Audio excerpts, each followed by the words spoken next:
21/11/16. Technical glitch with take one on this tune, so this is Someday My Prince Will Come, take two.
I think everybody must be familiar with this song, Someday My Prince Will Come.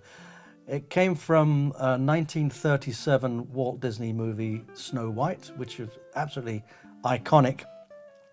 The composer was Frank Churchill, and it's one of those tunes, again, that became adopted by jazz musicians.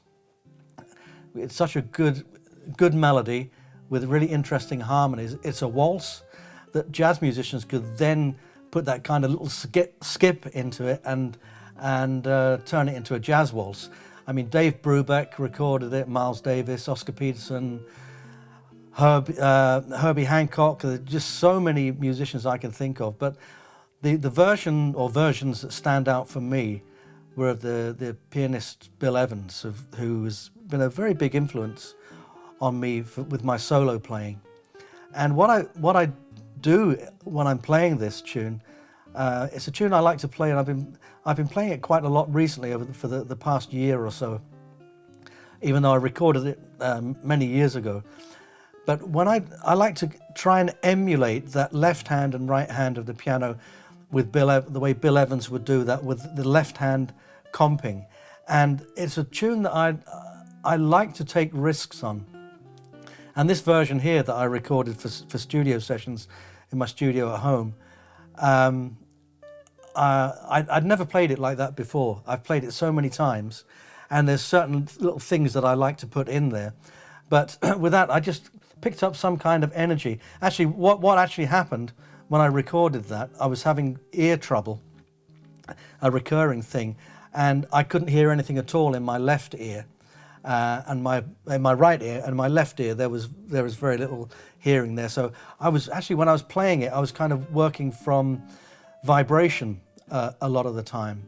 And I think the fact that I just had that little bit of a handicap going on there just maybe put a bit more effort into it and a bit more energy into it. And I just thought, well, I'll try it anyway. I'll just take some risks and see what happens. And there's one point in there where I made a mistake, where actually I was playing something. I took myself improvising into a direction I wasn't expecting to go into. And then I had two or three. I realized in that split moment I had 2, 3, 4 different directions I could have gone into in that beat, that particular beat.